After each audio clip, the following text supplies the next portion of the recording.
Bonjour à tous, bienvenue à l'église Elim. Je suis très heureux que vous soyez parmi nous ce matin, vous qui êtes en présentiel et vous qui êtes à distance. Soyez les bienvenus dans notre église Elim. Avant de commencer la louange, nous allons remettre tous ces enfants dans la main du Seigneur.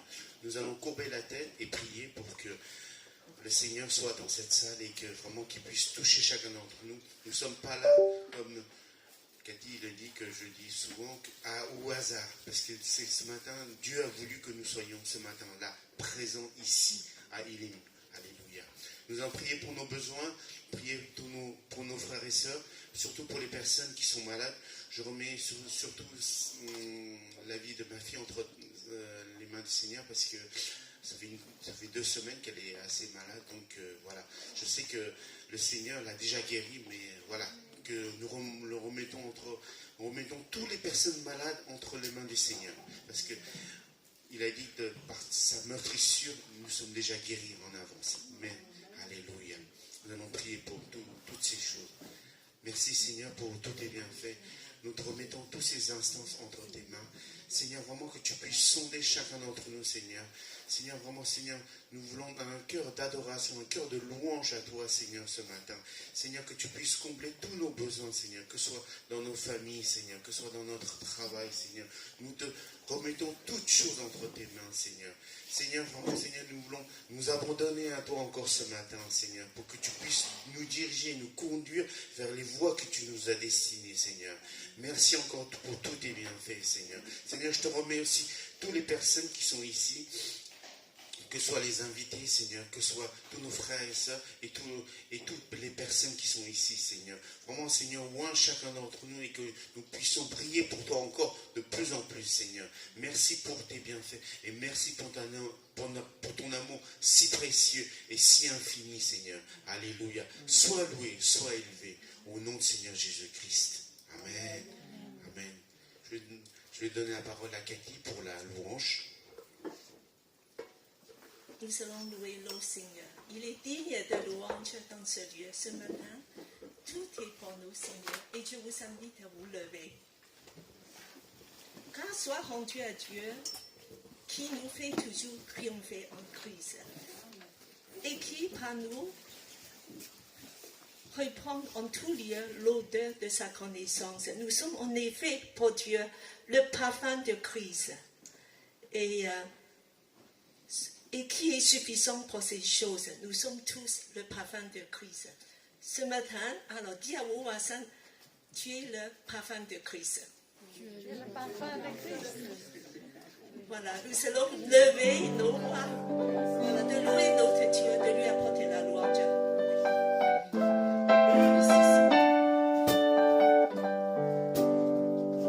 Au-dessus des puissances, au-dessus des rois, au-dessus de la nature et de la création, au-dessus de tous les plans des hommes sages,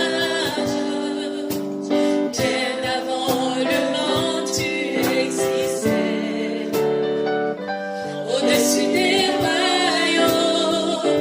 au-dessus des trônes, au-dessus des merveilles que ce monde a connues, par-dessus tout est présent de la terre, rien ne peut mesurer ta valeur. Christ vient.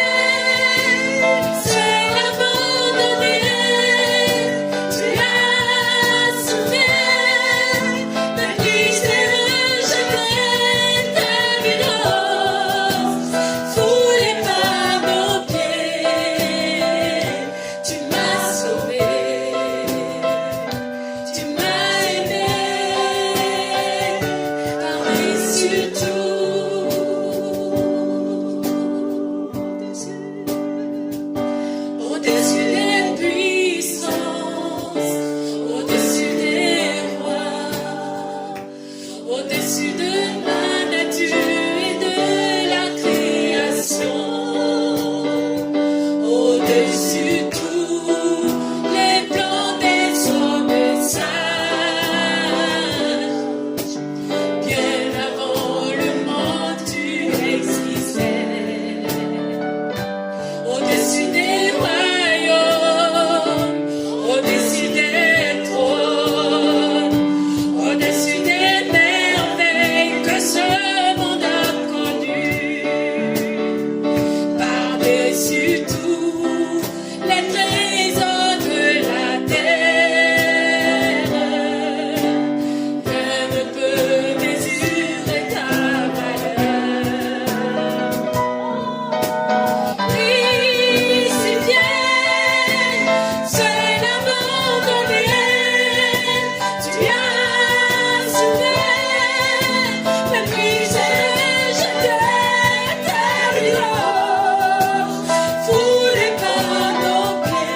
chercher, je ne trouverai jamais quelqu'un qui soit comme toi.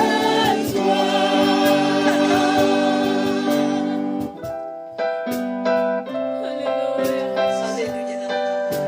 Nul n'est comme toi, Jésus. Ta grâce court comme du rivière. C'est ta main qui nous libère. Le malheur trouve l'abri dans tes bras. Nul n'est comme toi. Nul n'est comme toi. Nul ne peut toucher mon cœur comme toi. Je t'ai cherché, je ne trouverai jamais quelqu'un qui soit comme toi. Nul n'est comme toi. Nul n'est comme toi. Nul ne peut toucher mon cœur comme toi. Je t'ai cherché, je ne trouverai jamais quelqu'un qui soit comme toi.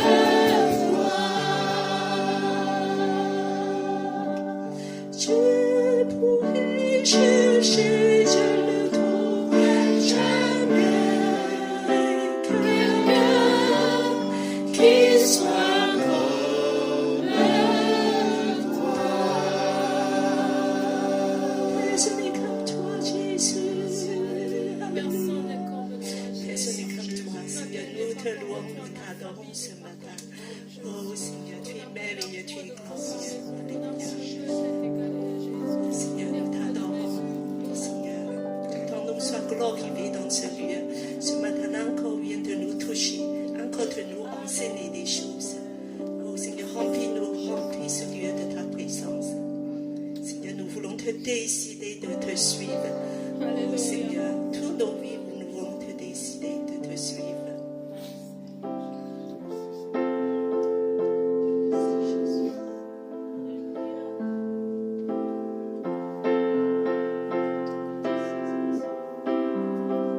Oui, j'ai décidé de suivre Jésus.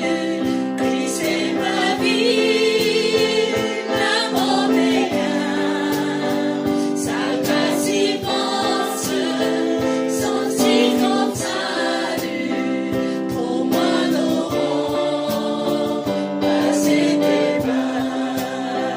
Je veux marcher comme il a marché, et dans ses mains,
Seigneur de gloire, Seigneur, nous te glorifions. Tu es digne de louange, Seigneur. Nous voulons te suivre tous nos vies, tous nos chemins. À toi la gloire, à toi la louange. Alléluia, alléluia. Nous t'adorons, nous t'aimons, Seigneur Jésus. Amen, amen.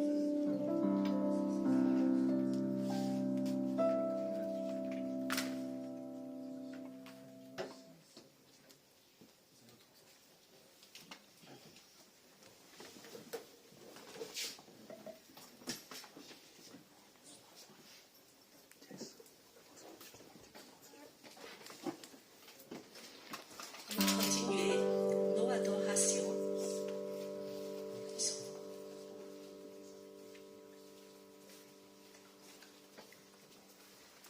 Continuer à adorer Dieu avec nos offrandes. C'est un moment des offrandes. Et nous voulons non seulement pardonner nos vies, mais nous voulons adorer Dieu. Et on reprend le premier chant d'adorer Dieu, juste le refrain. Crucifié.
C'est un engagement à toi, Seigneur, que nous voulons te servir, Seigneur. Prier pour toi, Seigneur, dans ce quartier de 13e, Seigneur.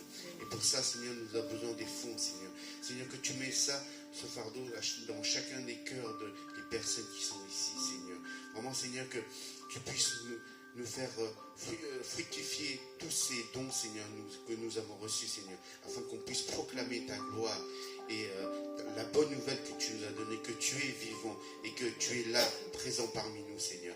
Merci, Seigneur, pour tous tes bienfaits. Nous te rendons grâce, nous te rendons gloire. Nous disons merci d'un cœur reconnaissant. À toi soit gloire et l'honneur. Merci, Seigneur. Au nom de Seigneur Jésus-Christ. Amen. Amen. Merci, Cathy. Nous avons quelques annonces avant de donner la parole à Cathy pour présenter les invités d'aujourd'hui. Donc nous avons pour dimanche prochain le Young Disciple, c'est-à-dire c'est un groupe de jeunes de Elim. Donc voilà, et c'est dimanche prochain et ça va commencer de 13h à 15h30 avec un repas.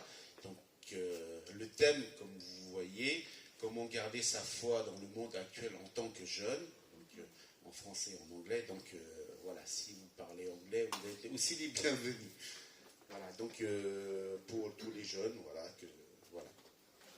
Il y a un deuxième aussi, c'est pour le méga choral qui se déroule pour, Cathy, c'est pour l'arrivée de la flamme olympique, c'est ça? Voilà, il y a 4 concerts. Le premier, c'est pour l'arrivée de la flamme olympique.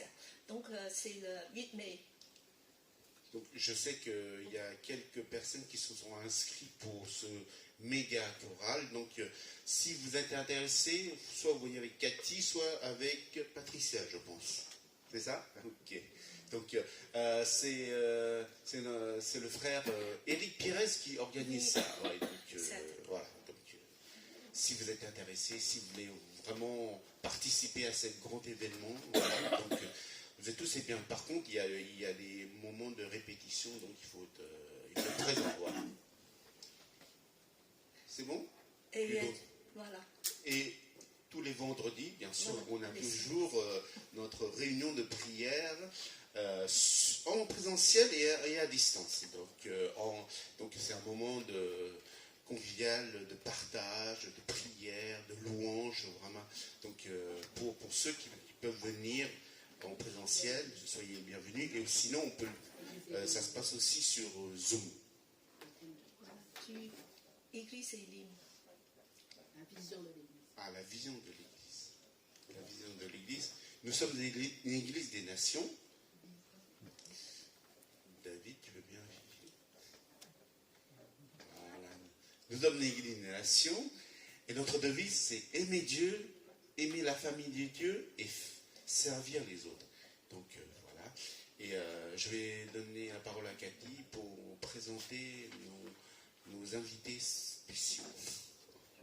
Voilà, avant de présenter, je voulais dire, pour le méga choral, ce samedi, c'est la première grande répétition. Voilà. Oui. C'est le dernier délai pour s'inscrire. Et c'est le dernier délai.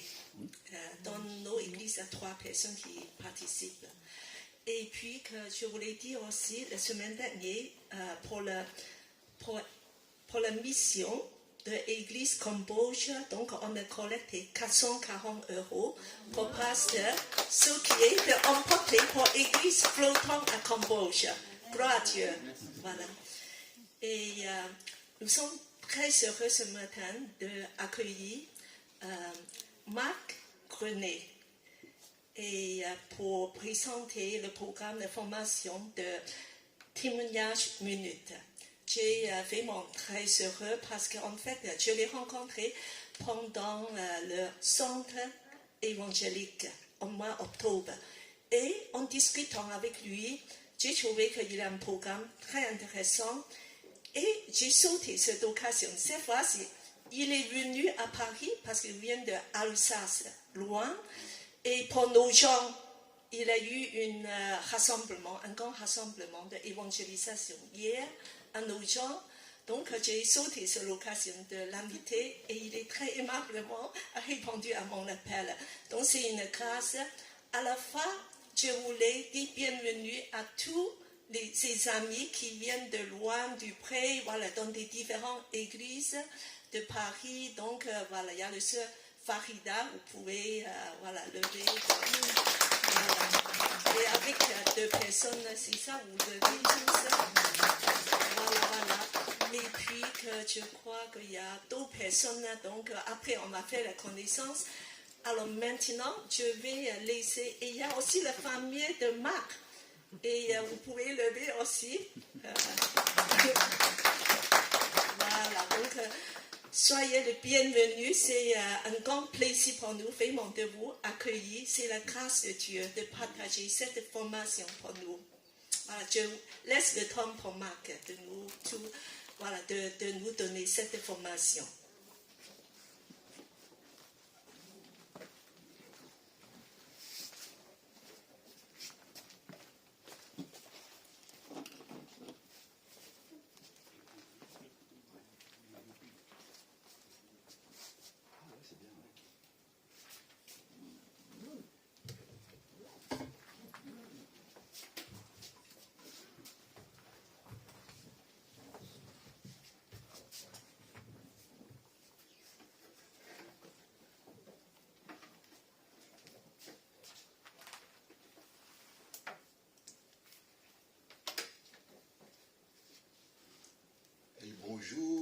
Bonjour à chacun. Moi, je me sens vraiment à la maison ici. Ma femme, elle est chinoise de Malaisie. Et quand je vous entends chanter, ça me rappelle ces églises à Singapour qu'on a pu visiter. Mais c'est vrai que ce n'est pas tous les jours que je vais à Singapour. Hein. Mais ça me fait chaud au cœur de vous entendre. Et je pense qu'on va passer des bons moments ensemble. Moi, en tout cas, je brûle d'envie de vous partager cet outil tout simple qui s'appelle Témoignage Minute et qui a complètement transformé ma vie. C'est ce petit livret-là, c'est un outil qui m'a aidé, au même titre qu'un charpentier ou un menuisier a besoin d'un marteau et d'une scie. Les chrétiens, ils ont besoin d'outils aussi, parfois, certains d'entre eux, et moi j'en avais besoin. Et je suis sûr que parmi vous, il y a des personnes qui ont besoin d'un outil comme ça. Avant de commencer, j'aimerais vous dire, j'ai une bonne nouvelle pour vous. Amen. Paris appartient à Jésus. Amen. C'est vrai, le monde entier, l'univers entier appartient à Dieu. Ben, ça inclut la France, ça inclut Paris, et ça inclut votre rue, votre quartier. Moi j'aime beaucoup la diapo où vous dites, nous voulons aimer le quartier, nous voulons aimer la ville, nous voulons aimer les gens, et nous voulons aimer la famille. Ouais, c'est ça que Dieu nous appelle à faire. Montrer son amour aux gens, et montrer qui il est vraiment, pour qu'ils puissent avoir la paix avec lui. J'aurais une question pour vous. Qui d'entre vous se sent toujours à l'aise pour partager sa foi? Avec n'importe qui, à n'importe quel moment, à n'importe quelle occasion. Si vous êtes comme ça, s'il vous plaît, levez la main. Sinon, la paix. Ok, 1, 2, 3. Waouh, bravo, je crois qu'on peut les applaudir. Et puis je vais dire aussi à tous les autres qui ont peut-être voulu lever la main, vous aussi, je vous félicite parce que vous êtes au bon endroit aujourd'hui. Vous allez apprendre quelque chose qui va vous donner le pouvoir de partager votre foi, à quelque part. Ouais. Cathy nous a déjà un peu présenté. Je m'appelle Marc Greiner et je suis marié à Moïsine qui est de l'île de Penang en Malaisie. Nous nous sommes rencontrés dans le cadre de la mission WEC. C'est une mission protestante évangélique qui existe depuis 80 années, ou 100 années, pardon, et qui a des missionnaires dans 80 pays. L'optique et le but de la WEC, c'est d'annoncer l'évangile aux peuples qui ne l'ont pas encore entendu. Bon, c'est l'optique de beaucoup de missions, mais là, c'est vraiment le but principal de la WEC. Et nous étions tous les deux en service au Zaïre à l'époque. Aujourd'hui, ça s'appelle République démocratique du Congo. Oui. Et nous nous sommes rencontrés là-bas dans le cadre, elle faisait la comptabilité, moi j'étais prof dans le lycée. Et c'est des super bons souvenirs, surtout quand on peut revenir à la maison avec un conjoint. Et aujourd'hui, mon objectif, comment est-ce que je voudrais me présenter? J'aimerais me présenter comme un témoin de tout le bien que Jésus m'a fait. Amen. Je ne voudrais pas dire quel métier je fais, je ne voudrais pas dire quelles sont mes passions ou quels sont mes passe-temps. Mais je crois que le plus important, c'est de pouvoir dire je suis un disciple de Jésus qui croit en la Bible et qui veut pointer, que toute ma vie puisse pointer vers lui. Et puis, l'autre chose que j'aime faire, c'est partager ma foi au quotidien. Trouver quelqu'un, identifier quelqu'un que Dieu a placé sur mon chemin aujourd'hui, à qui je puisse dire tout le bien qu'il m'a fait. Parfois ça arrive, parfois ça n'arrive pas. Ces derniers jours c'est arrivé, peut-être j'aurai l'occasion de vous raconter. Et l'autre chose que je fais, c'est de, comme aujourd'hui, comme ce matin, encourager les chrétiens à partager leur foi, raconter leur miracle, ce qui s'est passé dans leur vie quand ils sont passés de la mort à la vie éternelle. Et c'est toujours un miracle. Et on a tous un miracle qui s'est passé dans notre vie quand on appartient à Dieu, quand on appartient à Jésus. Et donc ce matin, on va essayer d'apprendre ensemble à raconter, à articuler avec des mots ce qui s'est passé dans notre vie quand on est devenu chrétien. Et on va essayer de le faire en 1 minute. On ne va pas prendre tout le temps des gens, on va essayer de l'apprendre de façon courte, en pesant le poids de chaque mot et en utilisant l'outil témoignage minute. C'est un canevas pédagogique en 5 points, donc pour se souvenir des étapes. Et on va le faire ensemble. Donc ça sera un culte où peut-être qu'il va falloir se lever un peu de temps en temps, peut-être qu'il va falloir bouger un petit peu de temps en temps, peut-être qu'on va parler l'un avec l'autre, vous voyez. On a déjà chanté, on a prié un peu, Et on va continuer de le faire. On va peut-être bouger. Hein. C'est bien de bouger, non? Vous êtes d'accord? On va le faire? Et puis peut-être que le Seigneur va nous donner un petit coup de coude aussi. Et il va nous dire, oh, lance-toi, jette-toi à l'eau. Tu vas voir, je suis avec toi. C'est ton prochain pas de foi. C'est pour toi. Parce que le Seigneur, ce qu'il veut, c'est qu'on grandisse spirituellement. Amen. Cet outil-là, il a vraiment changé ma vie. En l'espace de quelques jours, de quelques semaines, j'ai pu avoir l'occasion de raconter le plan du salut à plus de personnes qu'en 35 ans de vie chrétienne. J'ai plus que 35 ans donc. Ça veut dire que des portes se sont ouvertes. Et puis, le fait de raconter mon témoignage, il y a l'évangile qui est transmis. Amen. Et il y a des personnes qui ont réagi positivement à ça et qui ont fait un pas vers le Seigneur. Alors, demandons au Seigneur de nous pousser un petit peu ce matin. Voici ce qu'il y a au menu. Je vais faire avancer. Je voudrais vous montrer quelques endroits dans le monde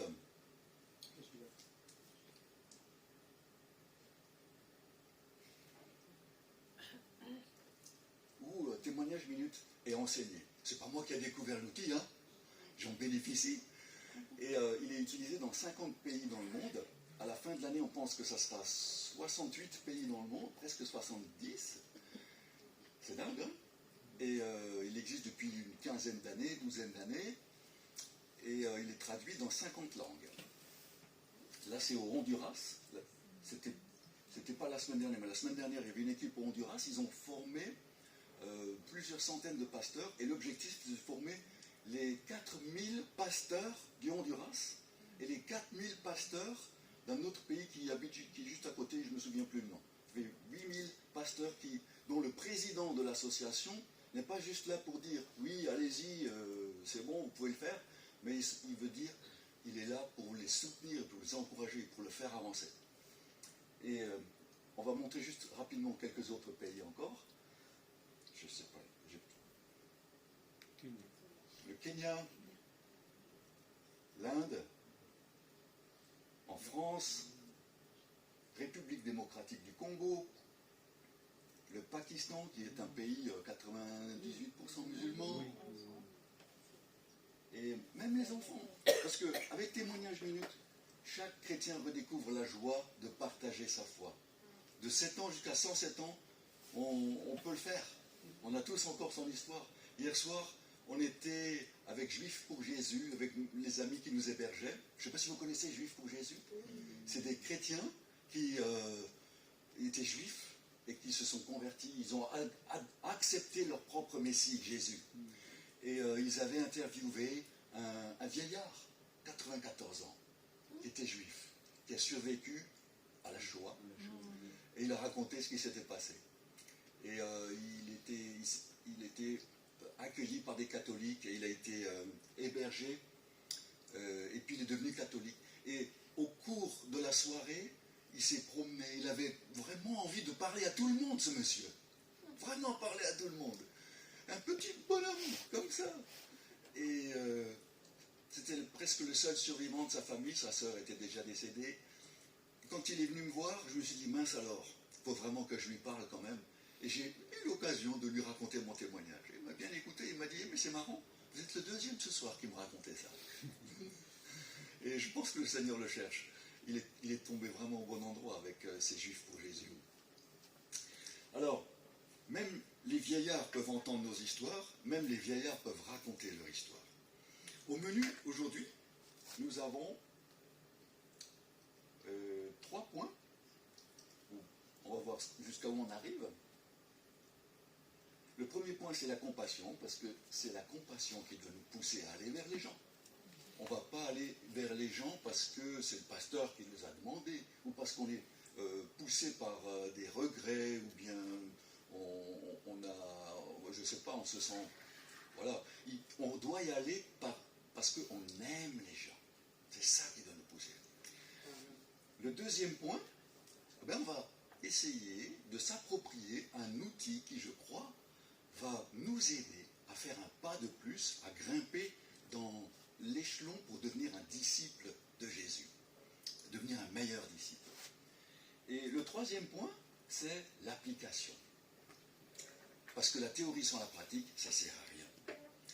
J'aimerais vous montrer courtement un verset. Ah oui, d'abord, qu'est-ce qui nous empêche de parler au perdu? Qu'est-ce qui nous bloque parfois? Moi, j'ai noté 3 choses. Qu'est-ce qui nous empêche de parler du plan du salut aux perdus? Parler de Jésus aux perdus. Le premier point, c'est qu'on ne sait pas trop quoi dire.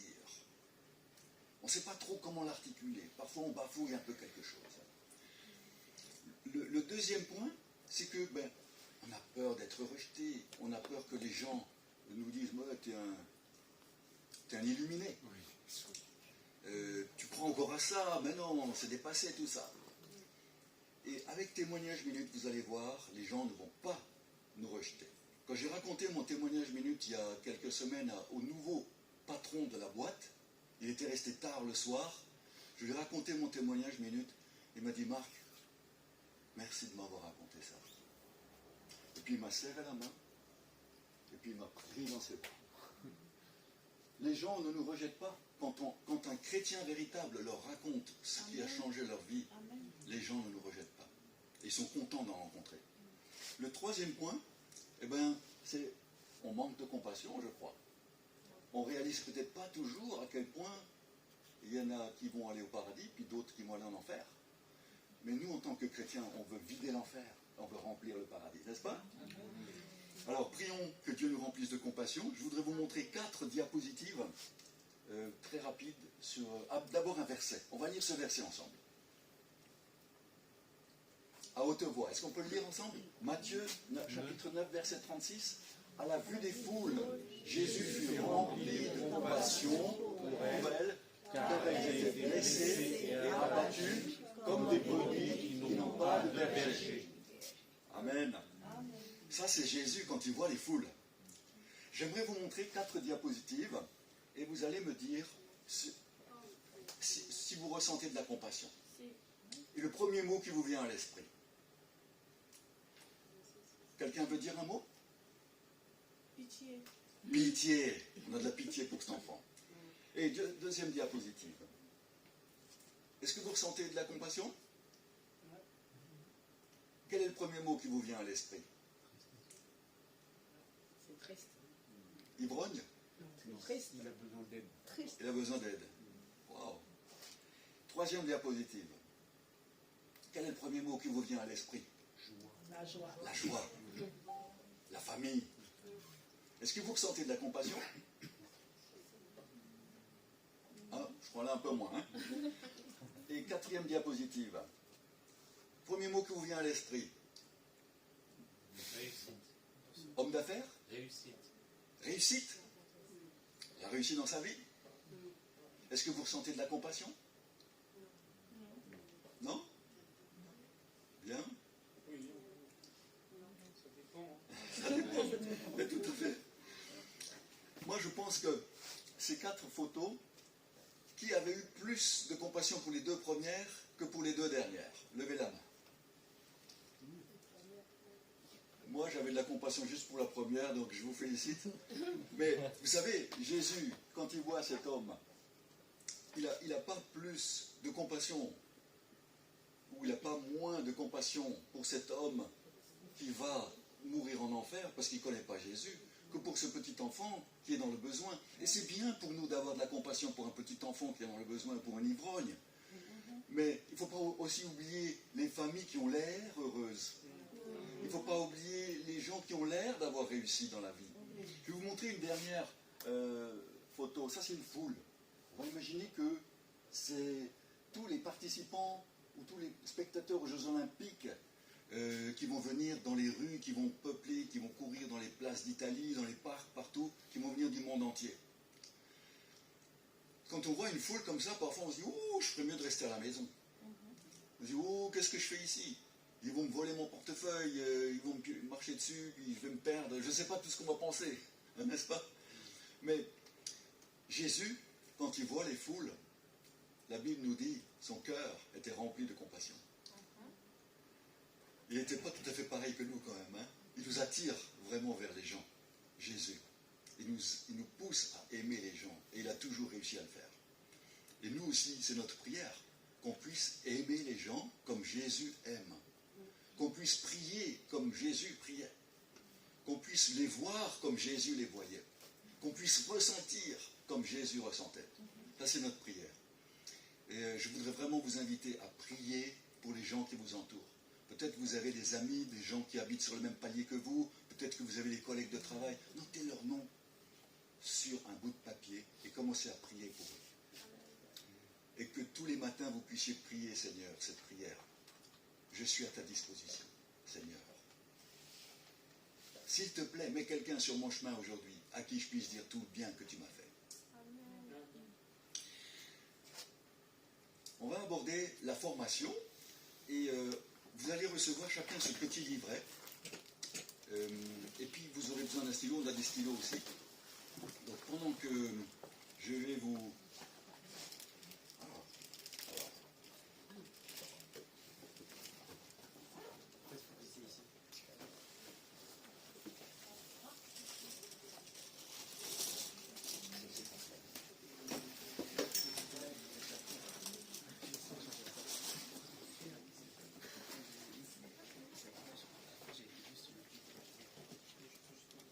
Quand vous aurez de la compassion, c'est ça qui va vous pousser à aller vers les autres. Et vous aurez envie d'apprendre à toujours mieux le faire.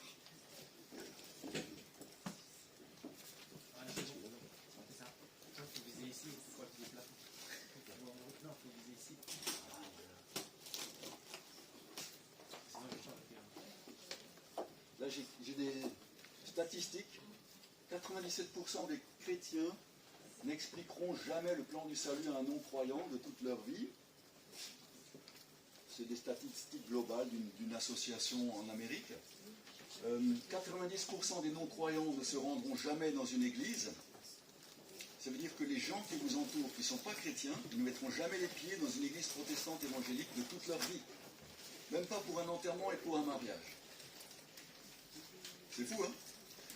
Donc, comment faire pour atteindre les gens qui sont autour de nous? Si nous, nous attendons qu'ils viennent chez eux et que eux, ça ne les intéresse pas de venir, comment on va faire? Moi, j'ai remarqué deux choses. C'est que les églises en France, elles ne grandissent pas. Peut-être pas votre église, mais les églises en général, elles ne grandissent pas. Mais l'autre chose que j'ai remarqué, c'est que les gens qui sont hors des églises, qui ne sont pas encore dans les églises, ils sont d'accord d'écouter ce qu'un chrétien a à leur dire par rapport à sa foi. 75% des non-croyants sont d'accord d'écouter ce qu'un chrétien a à leur dire. Alors si, et avec témoignage minute, c'est même plus que 75%. Pour moi, je vois pour tous ceux qui font témoignage minute, c'est plus que 90% des gens sont d'accord d'écouter le témoignage qu'un chrétien véritable. Si je ne prends pas tout leur temps, si je viens vers eux sans les pointer du doigt en leur disant tu ne devrais pas faire ci, tu ne devrais pas faire ça, ou de les mettre mal à l'aise, si je viens avec un sourire, si je viens avec une histoire qui va les tenir en haleine, où ils vont vouloir écouter jusqu'au bout, si je viens avec une histoire qui va leur donner de l'espoir. Vous savez, les gens, ils ont parfois un sourire pendant la journée, mais on ne sait pas trop qu'est-ce qu'ils ont sur leur visage quand ils sont chez eux à la maison. Et qu'est-ce qui vraiment les motive le matin à se lever. Et s'ils ont vraiment besoin de rencontrer nous, les chrétiens véritables. Donc, ça c'est encourageant, hein? Ça, on va passer. Est-ce que vous avez tous votre petit carnet devant vous? Oui.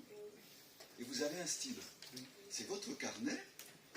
Vous allez trouver dans ce carnet tout plein de conseils, des prières, et c'est truffé de choses super intéressantes.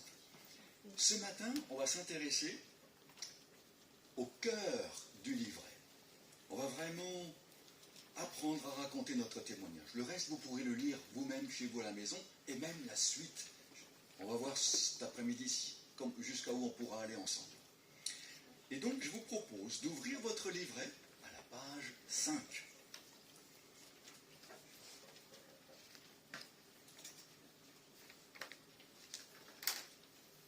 Et à la page 5, vous avez les 5 points autant que les doigts de la main. Et je vais vous demander de retenir ces 5 points. Ces 5 points, c'est mémotechnique. C'est la manière dont votre témoignage minute va s'articuler autour de ces 5 points. Le premier point, c'est demander la permission. Je vais tous les afficher.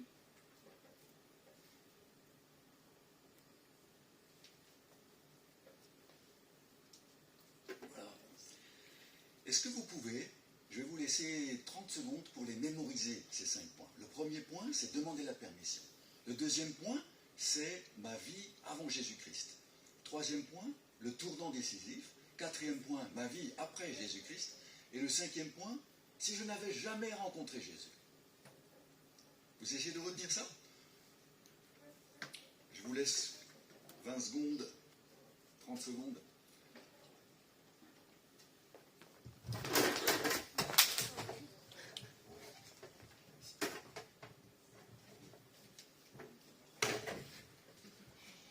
Pardon.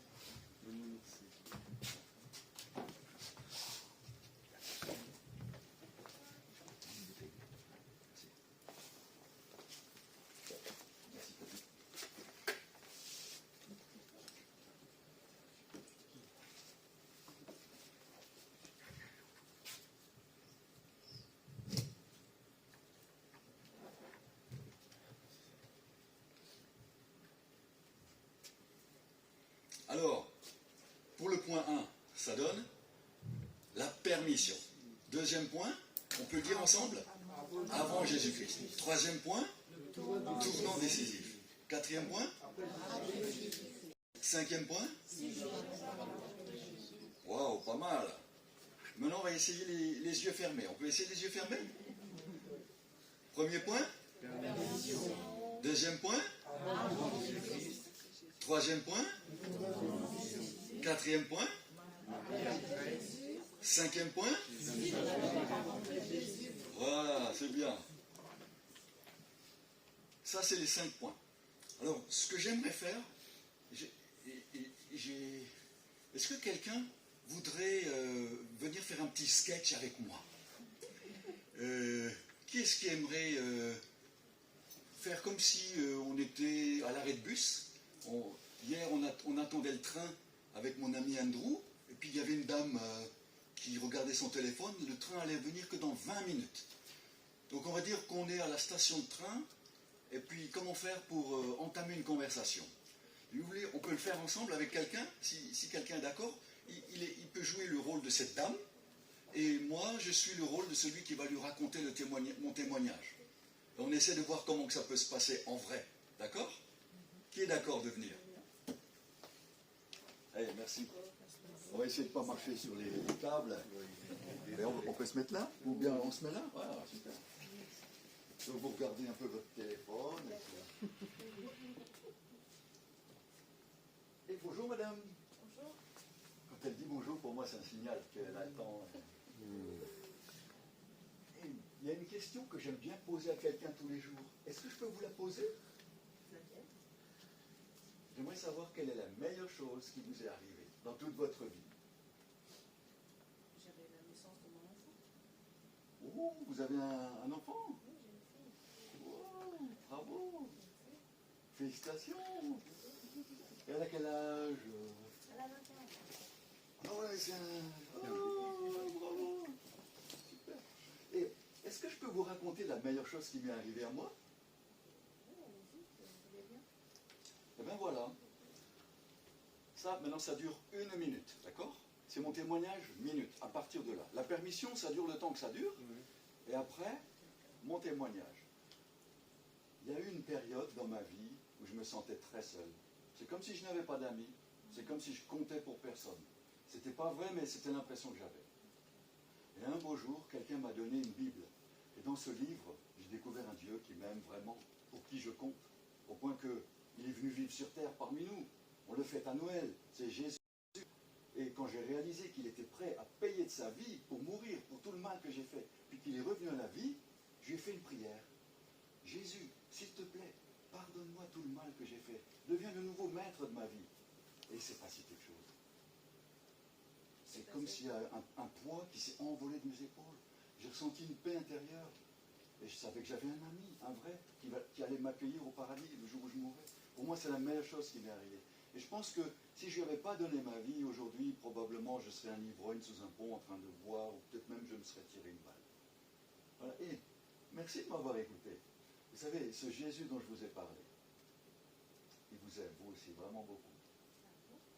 Comment ça? Alors, la plupart du temps, ça s'arrête là. Mais de temps en temps, il y a une personne qui veut en savoir plus et qui est prête à discuter, parce qu'elle a un peu de temps. Et alors, je sais aussi, avec diverses questions, comment faire pour poursuivre la conversation. Ce matin, au magasin, quand je suis allé acheter les sandwichs, je l'ai déjà raconté, non? Et merci, comment vous appelez? Mélissa. Mélissa, merci Mélissa. On pourra discuter tout à l'heure encore. D'accord. Comment faire pour aller plus loin. Ok. Ok. Merci Mélissa, je crois qu'on peut l'applaudir. Donc vous voyez, ça c'est témoignage minute. C'est tout simple, c'est rapide, et puis ça permet de planter une petite graine dans la personne. Et si elle ne veut pas en savoir plus, ça s'arrête là. Je dis, ben, ce Jésus dont je t'ai parlé, ou je vous ai parlé, il vous aime, vous aussi, vraiment beaucoup. Et c'est la phrase avec laquelle la personne part. Et c'est souvent la phrase qu'on mémorise le mieux, parce que c'est celle avec laquelle on se quitte. Vous voyez? Donc c'est la phrase que je dis à la fin. Je ne le dis pas au début, « Hey, Jésus t'aime », je le dis à la fin. D'accord? Et de temps en temps, il y a une personne qui veut en savoir plus, et donc là, on peut mener la conversation plus loin, et je peux vous dire, on ne sait jamais trop où ça s'arrête. Et de temps en temps, vous allez même avoir des gens, quand vous allez lui poser la question, et vous, qu'est-ce qui vous empêcherait de donner votre vie à Jésus? Parce que la personne, elle est vraiment prête à faire le pas, elle va vous dire, rien ne m'en empêche. Et là, vous pourrez la guider dans une prière, où vous pourrez ensuite prendre son téléphone et rester en contact avec elle. Et vous pourrez échanger les WhatsApp, vous pourrez l'inviter à votre groupe de maison, peut-être pas forcément dans une église ou dans votre église si vous pensez qu'elle va s'y sentir à l'aise, et voir jusqu'à où ça va aller. Et je peux vous garantir, au fur et à mesure que vous allez apprendre à raconter votre témoignage minute, vous allez faire des rencontres qui vont vous ouvrir les portes des cœurs et vous permettre d'aider une personne à rencontrer Jésus. C'est pour ça qu'il nous a dit, soyez mes disciples, je vous envoie, allez. N'attendez pas que les gens viennent. Voyez? Donc voilà, ça c'est une manière de demander la permission. C'est le point numéro 1, avec les 3 questions qu'on a ici, à l'écran. Pour demander la permission, il y a 3 questions que j'ai fait avec Mélissa. Je lui ai demandé, est-ce que je peux vous poser une question? Et la plupart du temps, les gens disent oui, ou parfois ils vous disent, ça dépend de la question. Et donc ils attendent la question. Et vous leur posez la question, quelle est la meilleure chose qui vous est arrivée dans toute votre vie? Ça, c'est une manière formidable de demander la permission. Formidable. Les gens, ils aiment cette question. Il n'y a pas d'autre chose que les gens aiment le plus que de parler d'eux-mêmes. Donc quand vous leur donnez la possibilité d'exprimer la meilleure chose qui vous est arrivée, ils vont vous le dire. Et moi, ça me touche. Par exemple, Mélissa m'a dit, mon enfant, mon bébé. Ça me touche toujours quand quelqu'un me dit ça, parce que il n'y a rien de mieux pour une maman ou pour un papa quand un bébé vient dans la famille. Même, c'est vrai. Hein. Et pourquoi ça me touche? Parce qu'il n'y a rien de mieux au ciel quand un pécheur se repent. Il y a beaucoup de joie au ciel quand il devient un enfant de Dieu. Cette question, elle est formidable. Vous allez écouter les gens vous raconter des choses. Et ils vont peut-être vous dire des choses qu'ils ont dit à personne d'autre. Ils vont vous dire des choses très personnelles parfois. Surtout si c'est des gens que vous ne connaissez pas, ils vont vouloir s'ouvrir. Une fois, il y a un monsieur qui m'a dit, mais je ne sais pas pourquoi je vous raconte tout ça, je ne l'ai encore dit à personne. Et ce monsieur, je ne le connaissais pas. Et puis, vous allez entendre des choses touchantes. Il y a une jeune fille un jour qui m'a dit, la meilleure chose qui m'est arrivée, c'est quand mon papa est revenu vivre à la maison avec ma maman. Donc vous allez entendre parfois des portions de vie, et vous allez voir aussi comment le Seigneur il agit déjà dans la vie des gens. Et peut-être parfois, dans votre témoignage, vous allez pouvoir modifier certaines choses. Aujourd'hui, on va apprendre une version de témoignage, une seule. Mais petit à petit, vous allez apprendre comment le modifier, l'améliorer, l'ajuster, d'accord? Donc, ne vous inquiétez pas si aujourd'hui votre témoignage il n'est pas parfait. Il ne sera jamais parfait. Hein? Aujourd'hui, j'étais au magasin, j'ai déjà dit ça? J'étais au magasin faire les commissions pour le pique-nique à midi, et le monsieur qui était à la caisse s'appelle Saïd. Je ne savais pas. Et je lui ai dit, est-ce que je peux vous raconter la meilleure chose qui m'est arrivée, en lui posant la question comme ça, là. Et il m'a dit, quand je lui ai demandé quelle est la meilleure chose qui vous est arrivée, il m'a dit rien de bon. J'attends encore. J'ai dit, ça peut peut-être arriver aujourd'hui, la meilleure chose. Et à ce moment-là, il y a une amie de lui qui est rentrée dans le magasin, elle s'appelle Céline. Elle a dit, elle a tout écouté. Et je lui ai aussi posé la question, et vous, c'est quoi la meilleure chose qui vous est arrivée? Elle a dit, elle est grand-mère. Et quand je leur ai raconté mon témoignage, Céline, elle était toute heureuse. Elle disait, Amen, Amen. Je pense que c'était une chrétienne.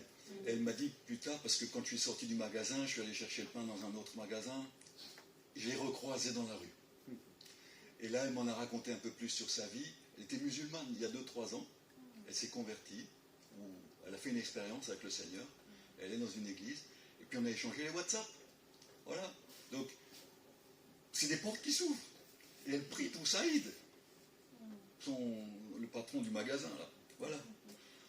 En tout cas, ça, c'est une excellente manière d'entrer pour démarrer votre témoignage minute. Est-ce que vous pourriez vous lever et vous mettre avec quelqu'un et dire ces 3 questions sans répondre à la question, hein. Donc, puis-je vous poser la question, une question, quelle est la meilleure chose qui vous est arrivée? L'autre, il vous dit blablabla. C'est juste pour vous entraîner, n'est-ce pas? C'est très important ce que la personne vous dit, mais aujourd'hui on n'a pas le temps d'écouter. On veut avancer, n'est-ce pas? Donc, et ensuite, vous lui posez la question, est-ce que je peux vous raconter la meilleure chose qui m'est arrivée à moi? Ok? On fait ça? Donc on peut se lever, et puis on le dit à l'autre. Comme ça, on se met 2 par 2, et ça devrait aller très vite, n'est-ce pas? Oui, je vous pose une question. Quelle est la meilleure chose qui vous est arrivée?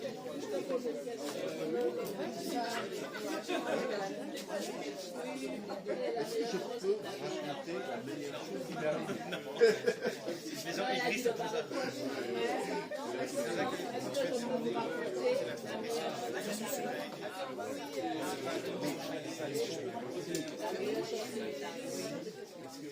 Et vous avez aussi les écouteurs. Ah oui, C'est ça. Donc,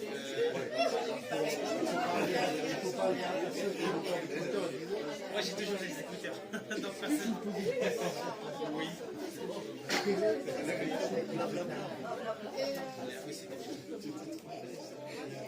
est-ce que je peux raconter la meilleure chose qui m'est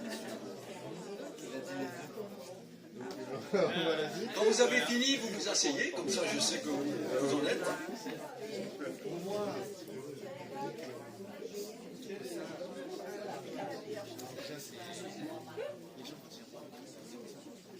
Super, c'est pas trop compliqué ça, hein? Et cette question-là, ces 3 questions-là, elles vont vous ouvrir des portes. C'est une formidable manière d'entrer en matière. Il y a d'autres manières encore, mais je voudrais vraiment vous recommander de commencer à utiliser cette manière-là. Elle marche très très bien. Dans toutes les circonstances. Même avec le maire de la ville, même avec le sénateur, même avec le monsieur, le facteur, avec la boulangère. Alors on passe au point 2, après avoir demandé la permission. Mon avant Jésus-Christ, il faut qu'on avance. Donc, mon avant Jésus-Christ. Maintenant, j'ai la permission de la personne pour lui raconter mon témoignage. Elle m'a dit, oui, racontez-moi la meilleure chose qui vous est arrivée. Et vous allez commencer par lui raconter votre avant Jésus-Christ. En principe, notre avant Jésus-Christ, il n'est pas toujours aussi bien que ce que c'est maintenant, n'est-ce pas? On commence par lui raconter notre manière d'être brisé, nos problèmes, nos discussions. Là, on va passer au point 2. Voilà. Et je vous propose de lire ce qui est marqué à la page 9. Prenez vos livrets à la page 9, votre avant Jésus-Christ. Nous avons tous une histoire, un vécu avant Jésus-Christ. Comment était notre vie avant notre rencontre personnelle avec Jésus? Alors, je n'ai pas dit avant de fréquenter une église ou avant d'avoir votre confirmation.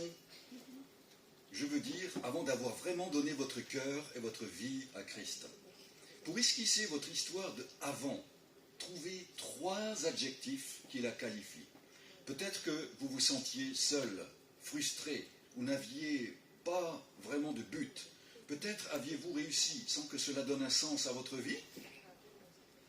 Ou vous sentiez-vous coupable et rempli d'anxiété?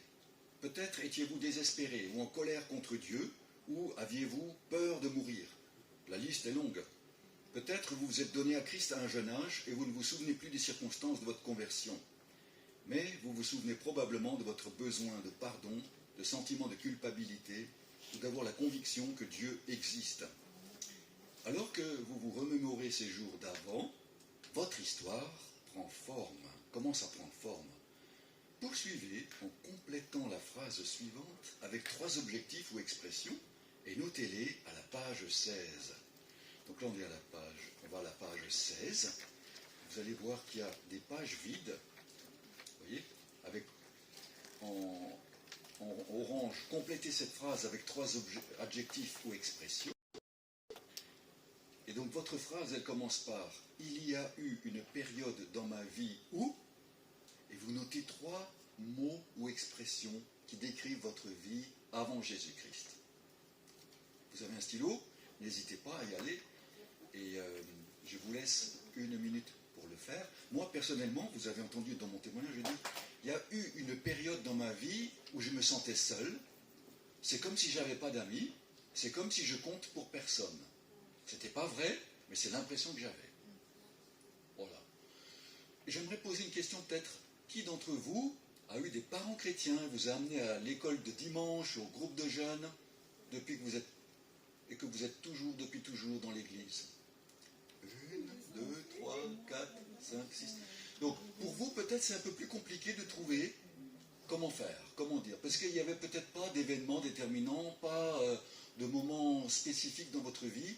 Ça s'est fait peut-être progressivement. Vous avez compris petit à petit qui est Jésus, comment fonctionne le monde, pourquoi aujourd'hui tout est cassé, tout est brisé, il y a la guerre, les maladies, le cancer, la souffrance et la mort. Et petit à petit, vous avez compris ça. Donc, c'est peut-être pas facile d'exprimer ça. Mais, je vais vous dire, quand nous avons tous entendu, depuis qu'on est petit, on a entendu parler du péché. On sait qu'est-ce que ça veut dire mentir. On sait ce que ça veut dire voler. On sait ce que ça veut dire critiquer. On sait ce que ça veut dire donner des coups de pied. Ou, on sait comment faire du mal. On en a fait nous-mêmes. On sait qu'on en a fait. Moi, je ne sais pas si vous en avez fait, mais moi, en tout cas, je sais.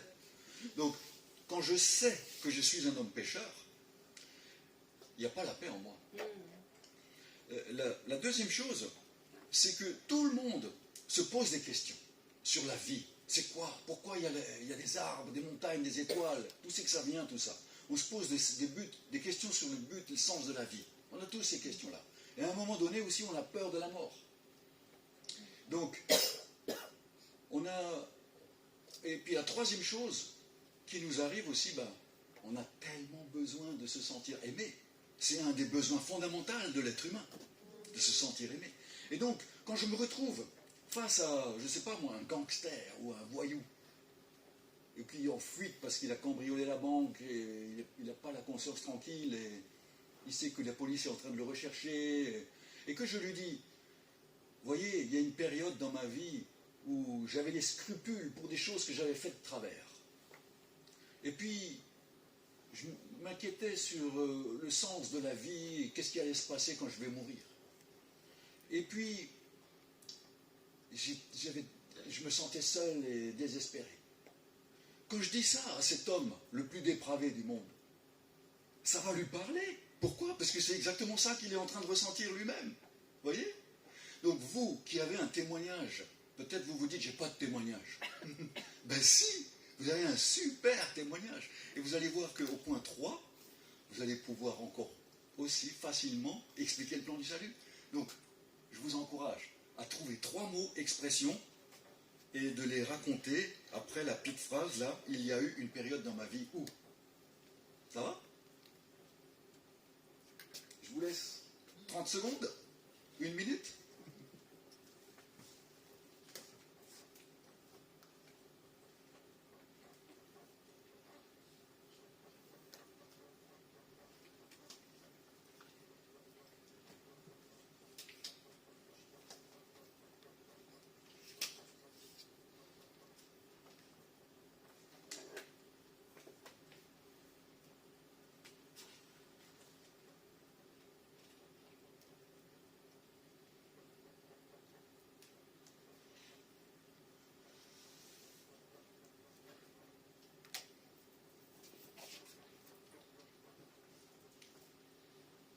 Alors, quand vous avez terminé, moi, ce que je vous propose, c'est de vous mettre debout et de lire ce que vous avez noté à votre partenaire. On peut faire ça? On se met debout, et quand vous avez terminé, ça nous fera bouger un petit peu. On ne parle de Jésus dans la vie, on va laisser. Et toi, qu'est-ce qui t'a mis une période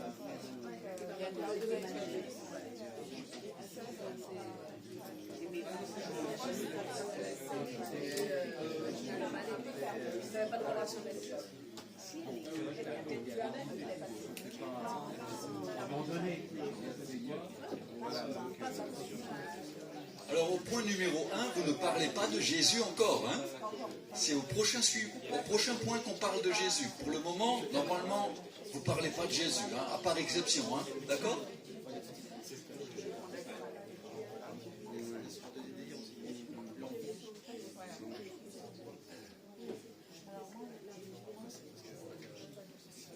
Et vous ne racontez pas les détails, hein, vous racontez ça avec 3 mots.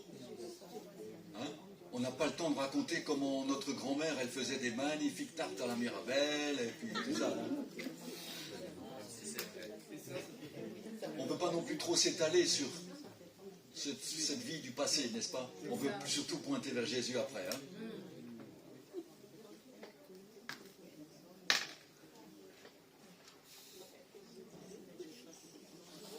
Ok, alors je vois que la plupart se sont assis. Est-ce qu'une personne voudrait nous dire ce qu'elle a noté? Est-ce qu'elle peut nous lire? Il y a eu une période dans ma vie où. Qui voudrait le faire? Il y a eu une période dans ma vie où. Qui voudrait dire ce qu'il a noté? À haute voix. Ouais? Personne? Oui? Oui, alors, qu'est-ce que j'ai écrit? Page 16. Ah, il y a une période dans ma vie où je me sentais seule et pas aimée. Il y avait un vide en moi. Super. Ma vie manquait de sens en fait. Je n'avais pas de but. Ouais. Extra. C'est bien ça, hein? Bravo, hein? Je me sentais coupable aussi parce que le Dieu parfait en qui je croyais, je n'étais pas à la hauteur. Voilà. Ouais. Waouh, c'est bien. Eh bien, on va continuer. On va passer à notre tournant décisif. Ça va? Ça, c'est page 11. Chacun, on peut le dire ensemble, chacun vit une saison où sa curiosité spirituelle se manifeste. Une période au cours de laquelle vous remarquez votre propre besoin spirituel. C'est le tournant décisif de votre vie. Cela a pu se produire à l'église ou lors d'une crise, d'une guérison ou d'un exaucement de prière.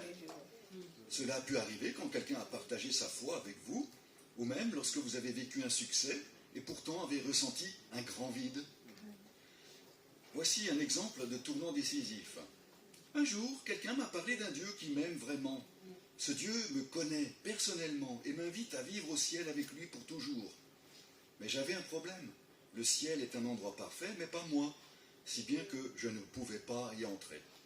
Heureusement, Dieu a ouvert un chemin pour moi. Il a envoyé son Fils, Jésus-Christ, pour mourir et prendre sur lui le châtiment de mes péchés. Puis, il est ressuscité pour prouver qu'il est le seul vrai Dieu. Et quand j'ai réalisé que Jésus est mort pour mes péchés, je l'ai invité à devenir le maître de ma vie. Alors, comment s'est produit pour vous le tournant décisif? Comment avez-vous entendu parler de Jésus? Qu'avez-vous demandé à Jésus de faire dans votre vie? Et à la page 17, vous allez pouvoir y répondre. Il y a deux questions auxquelles j'aimerais que vous répondiez. La première, c'est comment avez-vous entendu parler de Jésus? Là, vous pouvez dire, vous commencez ça en disant un beau jour.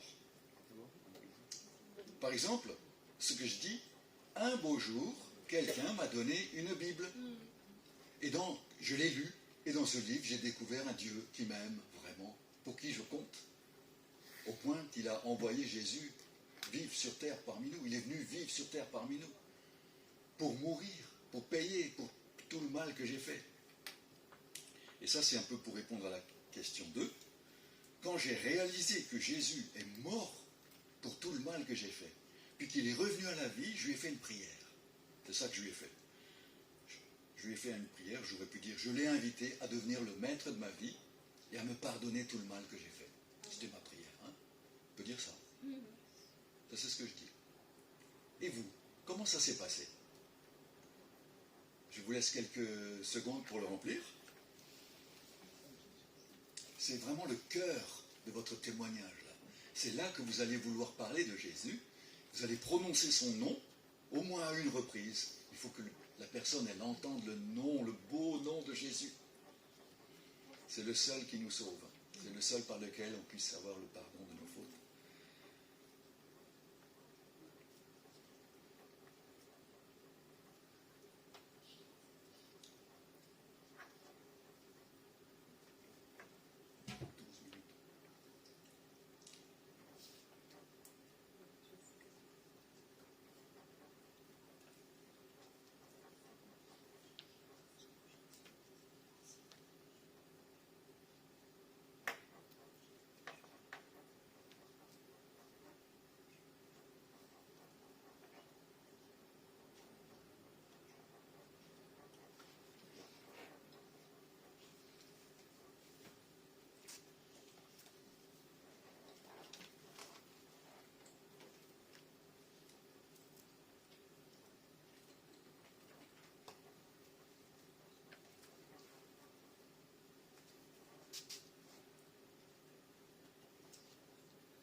Ok, alors, là c'était...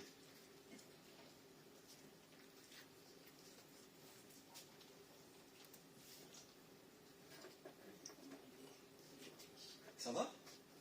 Et je vous propose de nouveau, comme avant, de nous lever et de le raconter à votre partenaire du jour. Faire un petit mouvement, un petit peu de mouvement, ça va nous faire du bien.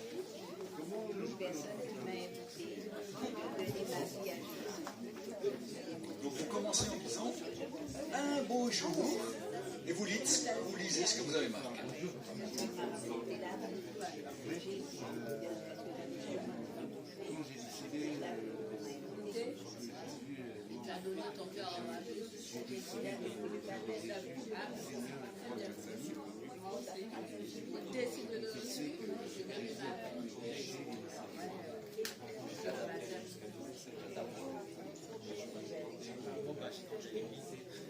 Oui, mais tu peux dire.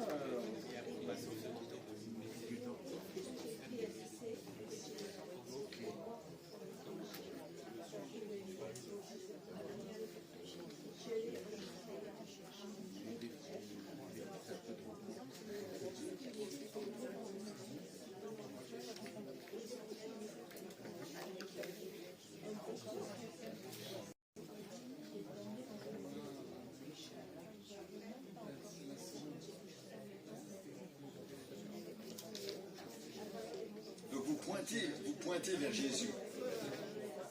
Jésus a donné sa vie pour moi. J'ai accepté ce cadeau pour moi-même. Je le prie pour moi. Je lui ai demandé de me pardonner, de me mettre à penser au roi.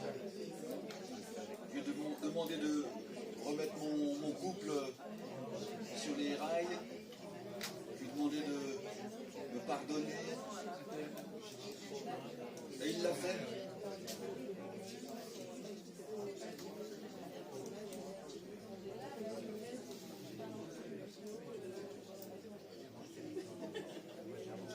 C'est bon? Ça va? C'est bon? Bravo. Qui c'est qui veut nous lire ce qu'il a marqué? Qui c'est qui veut nous lire, nous dire son beau jour ou bien comment il commence pour le point 3? Oui? On veut écouter notre sœur?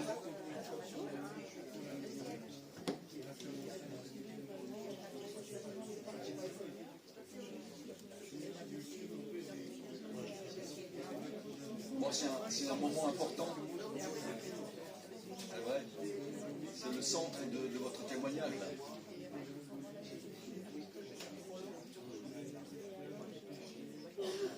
Normalement, ça doit durer 1 minute en tout. Hein. Là, on va réimprimer tous les livrets, on va marquer le témoignage en 5 minutes.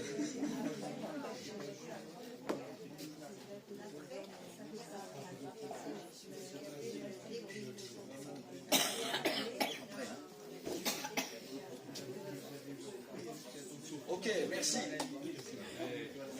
On aura encore le temps de s'entraîner après. Hein. On fera tout l'exercice entier à la fin. Mais il y a notre sœur là, comment vous appelez? Louise.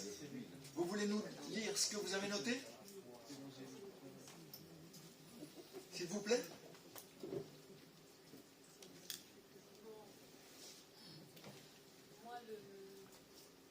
Donc vous commencez en disant un beau jour. Je ne sais pas si je dois dire c'est un beau jour pour moi. Bon, un beau jour, moi j'ai rencontré Jésus quand je suis à la rue. Ok, donc ça c'est votre point numéro 1. Ça c'est votre point numéro 2. Il y a eu une période dans ma vie où je vivais à la rue. C'est ça? Non, en fait, avant, j'avais déjà rencontré Jésus, mais on m'avait imposé. Donc je partais parce qu'il faut partir à l'église, parce que je n'avais pas de choix. Et réellement, quand je l'ai accepté, c'est quand la personne chez qui je vivais m'avait mis la rue. C'est là que je lui ai dit, je me trouve un endroit où je dois rester. Magnifique, oui. Et alors, qu'est-ce qui s'est passé? On veut savoir. Et quand j'ai trouvé un endroit, c'est là que je me suis abandonnée à lui. Amen. Et j'ai donné réellement ma vie à l'église. Je me suis inscrite dans le groupe de une famille. Je me suis dit qu'il m'a accueilli chez lui, donc je suis née pour le Seigneur. Et là, je l'adore. Amen. Ah bah je comprends, ouais. Super. Merci Louise.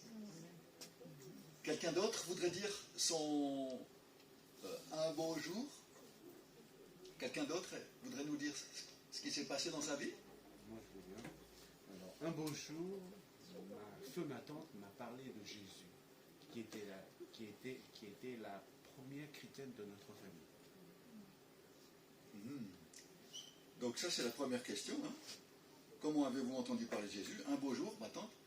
Et puis, quand j'ai réalisé que la deuxième question, j'ai vu, vous avez noté pas mal de choses aussi. C'est pas tout de suite, hein. C'est bien après que, voilà, quand j'ai accepté Jésus, j'ai reconnu, j'ai décidé de faire Jésus mon Seigneur et roi de ma vie, et que j'ai confessé que c'est lui qui a pris mes péchés, mes fautes sur la croix et qui m'a pardonné. Waouh, pas mal, hein? Pas mal, on peut les applaudir, hein? Merci, merci. Ben, il nous reste une dizaine de minutes, c'est ça? On a fait le plus difficile. D'accord? Maintenant, ça va être facile. C'est le après Jésus-Christ. Et donc, on va prendre à la page 13. Notre histoire après Jésus-Christ, c'est la partie la plus facile et la plus agréable. Parce qu'on y parle des changements positifs que Christ a produits dans notre vie. Voici quelques bienfaits qui découlent de notre rencontre avec Christ et comment il nous transforme. Une joie nouvelle, un sens à notre existence, un sentiment d'accomplissement, une absence de culpabilité, de nouveaux amis et l'assurance d'avoir la vie éternelle. C'est l'image du Père qui s'est réjoui quand son fils prodigue est revenu à la maison. Mon fils était perdu, mais maintenant je l'ai retrouvé. Il était mort, mais le voici vivant. Alors, comment démarrer ce 4e point? C'est avec la phrase « Depuis que j'ai rencontré Jésus, je ». Par exemple, depuis que j'ai rencontré Jésus, j'ai demandé à Jésus de devenir le maître de ma vie.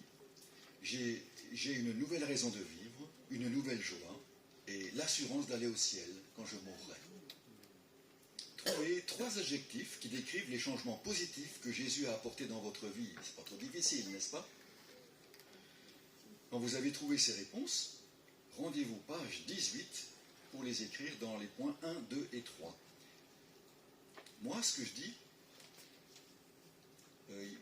j'ai comme un fardeau qui s'est envolé de mes épaules. Je me suis senti léger, en paix. Je savais que j'avais un ami, un vrai. Et je vous laisse écrire ça à la page 18 pour vous.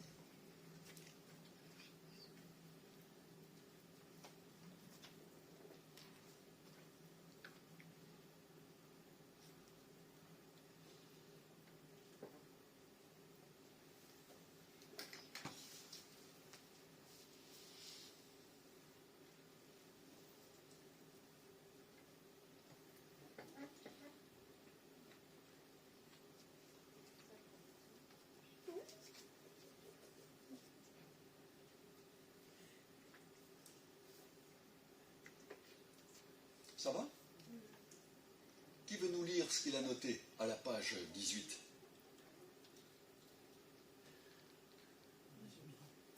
Oui? J'ai retrouvé la paix du cœur, un sens aussi à ma vie et un relationnel plus facile, on va dire. Enfin, plus ou moins, hein, c'est pas encore arrivé, mais bon, c'est un peu plus facile. Le relationnel est devenu plus facile. Merci. Eh bien, qu'est-ce que vous diriez de le raconter?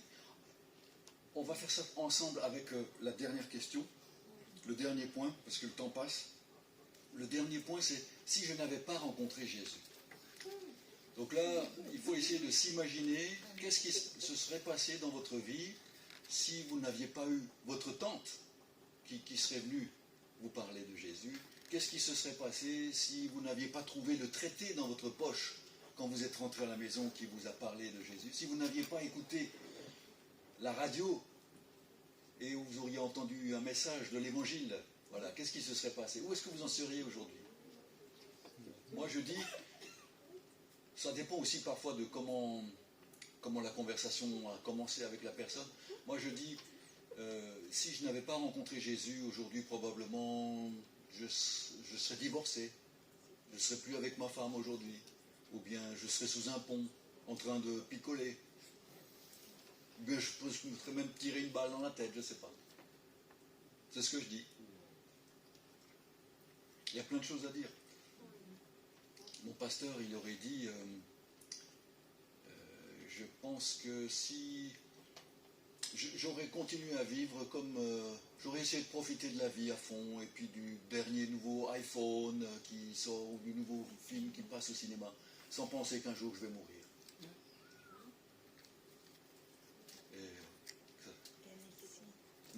Je serais mécanicien. Automobile. Oui, à la place d'être pasteur, oui, il aurait peut-être dit, je serais mécanicien automobile. Bon, ouais, pourquoi pas. Et comment on répond par exemple à une personne qui dit ah oui non, vous êtes un Jéhovah, c'est ça? Ben, ça arrive, hein? Est-ce que vous êtes témoin de Jéhovah? Mais ça vient après ton témoignage.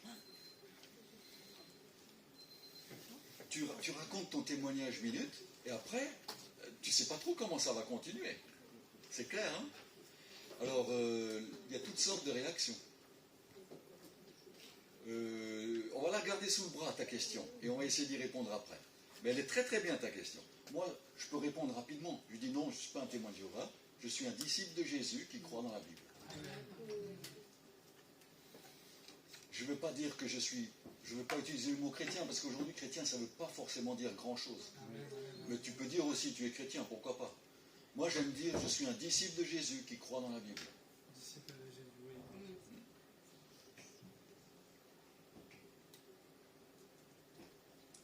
Je pense que pendant le repas, on aura un temps de questions, pendant le pique-nique. Je vous invite vraiment à rester, parce que la formation elle se poursuit cet après-midi, ça sera plus pratique. On va s'entraîner ensemble. Et voilà, je ne sais pas si tout ce que Cathy vous a raconté de ce qu'on va faire cet après-midi. Non? Non, on a une thématique. Ok, ben c'est pas grave, ça sera un peu... La surprise. Ouais, une surprise, voilà. Une bonne surprise. En tout cas, est-ce qu'il y a quelqu'un qui voudrait venir devant, avec ou à deux, et puis pour terminer, faire tout le sketch ensemble? Donc vous avez peut-être remarqué, à partir de la page 16, il y a absolument toute votre histoire. Vous l'avez tout rempli vous-même avec votre stylo, à la page 16 jusqu'à la page 19. Et ce que je vous propose pour commencer, parce que vous ne le savez peut-être pas encore complètement par cœur, eh bien, c'est de le lire. Je vais passer au point 5. C'est de le lire. Et donc, vous venez devant. Est-ce qu'il y a deux volontaires vraiment des courageux là? Ben, on est entre nous, quoi. Est-ce qu'il y en a deux qui voudraient venir et l'essayer et nous montrer ce que ça donne? Donc, pour une première fois, vous pouvez simplement lire ce qui a marqué. L'idée, c'est que vous puissiez vous entraîner. Vous voyez? Donc, profitez de l'occasion qui vous est donnée. Pas tous les jours, hein? Je veux bien. Oui. Je veux bien le faire parce que je veux apprendre en fait à le faire. Donc j'en profite pour vraiment que ça rentre. Ouais, c'est bien, c'est bien. Ah, c'est les femmes hein, qui sont courageuses là. Hein? Mais ça ne veut pas dire que je suis courageuse. Ouais. J'ai trop envie d'apprendre. Merci beaucoup. Donc vous pouvez même commencer avec la question, les trois questions.